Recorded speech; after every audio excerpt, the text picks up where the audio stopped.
क्या आपने कभी एक ऐसी मम्मी के बारे में सुना है जो आज भी बिना खराब हुए मौजूद है? आज हम निकल पड़े हैं हिमालय की गोद में छुपे एक रहस्य की ओर, ग्यू मोनेस्ट्री की रहस्यमय मम्मी। इसके बाद सफर होगा शांति से भरे नाको विलेज का, जहां समय जैसे थम सा जाता है, और अंत में पहुंचेंगे कल्पा, जहां किन्नौर कैलाश के सामने खड़े होकर प्रकृति खुद एक सवाल पूछती है, क्या यही है जन्नत? काजा की ठंडी सुबह हम निकल पड़ते हैं एक ऐसे रहस्य की ओर जिसे हिमालय ने सदियों से अपने गोद में छुपा कर रखा है। मैं हूँ अभी ग्यू मोनेस्ट्री के पास, और अभी यहाँ पे टाइम हो रहा है हमारे इंडिया का टाइम जोन 1:15। ठीक है, लेकिन हमारे आईफोन में पकड़ाता है चाइना का टाइम जोन। देखो, समुद्र तल से लगभग 10,000 फीट की ऊंचाई पर भारत तिब्बत सीमा के पास बसा है ये ग्यू मोनेस्ट्री। मठ की कलाकृति बेहद नाजुक है। हर रंग, हर आकृति में बौद्ध परंपरा की गहराई झलकती है। लेकिन असली रहस्य मठ के ठीक सामने हमारा इंतजार कर रहा है। यही विराजमान है बौद्ध भिक्षु संघा तेंजिन, एक ऐसी मम्मी जो लगभग 550 साल पुरानी है। यह कोई सामान्य मम्मी नहीं, ना कोई रसायन, ना कोई कृत्रिम लेप। कहा जाता है कि अत्यधिक ठंड और कठोर ध्यान साधना ने इन्हें स्वयं ही मम्मीकृत कर दिया। ध्यान मुद्रा में बैठी यह मम्मी आज भी अपने बाल और दांतों के साथ सुरक्षित है।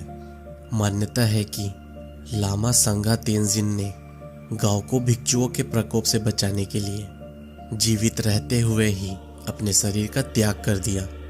1975 के भूकंप के बाद एक पुरानी कब्र में यह मम्मी पहली बार सामने आई, और फिर 2004 में आईटीबीपी द्वारा सड़क निर्माण के दौरान इसे दोबारा खोजा गया और एक कांच के बक्से में स्थापित किया गया।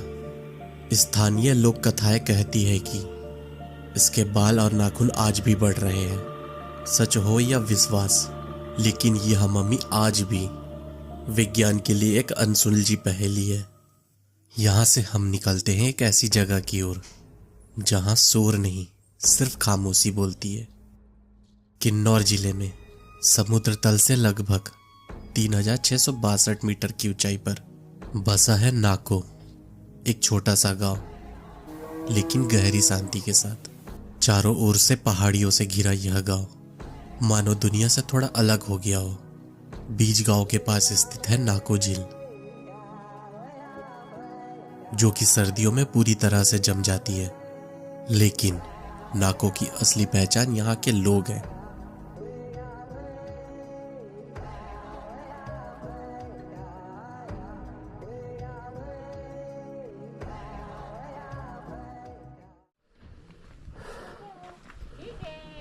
कैसा लगा नाको? बहुत अच्छा लगा। अच्छा है। वो लेक देख के बहुत अच्छा लगा। अच्छा। झूले।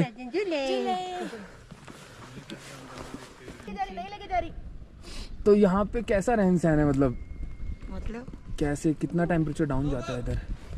टेम्परेचर तो बहुत डाउन चल जाता है। अभी तो लास्ट 15 तक चल जाता है। अच्छा, यहाँ पे हम लोग जैसे हम लोग दिल्ली है, कुछ लोग कर्नाटक से हैं, बहुत हालत ख़राब हो रही थी ठंड में। तो आप कैसे यहाँ पे सर्वाइव करते हो? मैंने देखा वहाँ पे जो रिवर थी वो भी जमी हुई है। हाँ, तो क्या पानी भी जम जाता होगा सारा, फिर आप कैसे सर्वाइव करते हो?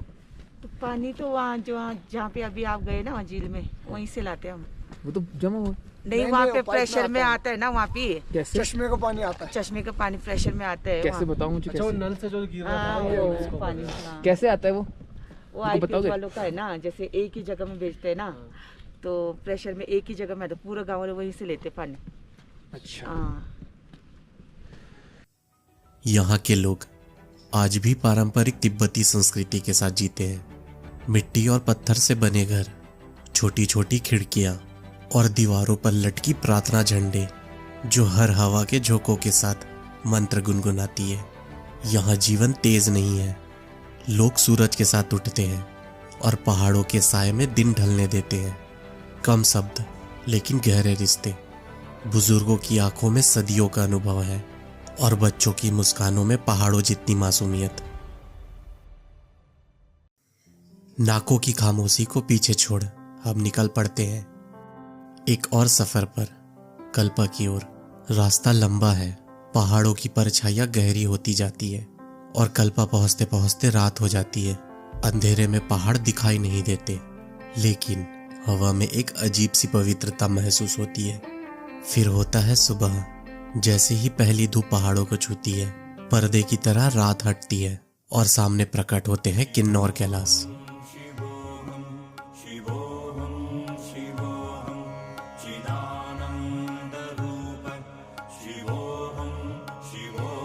एक पल के लिए सांस थम सी जाती है। यही है वो दर्शन जिनके लिए लोग हजारों किलोमीटर चलकर आते हैं।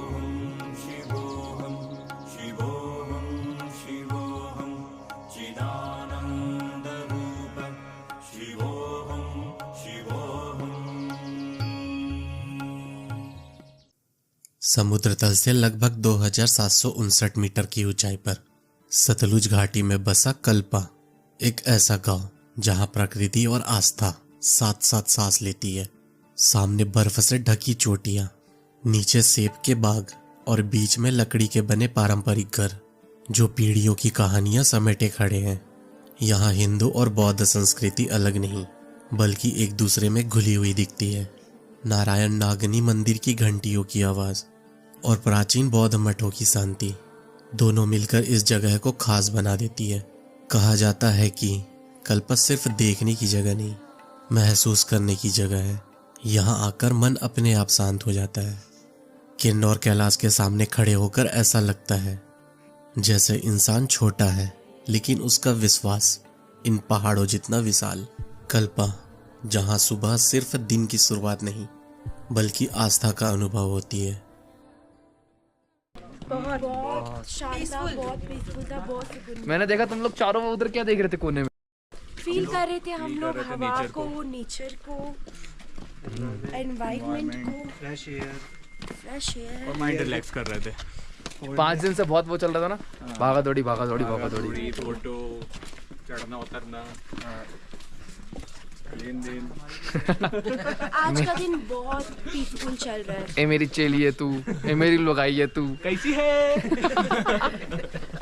हम थोड़ा हटके है ना, तो सब लोग फोटो खिंचवा रहे थे, तो हम थोड़ा एक्सपीरियंस कर रहे थे कि नेचर कैसे फील होता है। तभी तो सब हमारे साथ आ जाते हैं। जैसे मैं आ गया। हाँ। उन्होंने मुझे इसलिए हम लोग से जुड़ गए। सच में अच्छा लग रहा है वो देख उसको।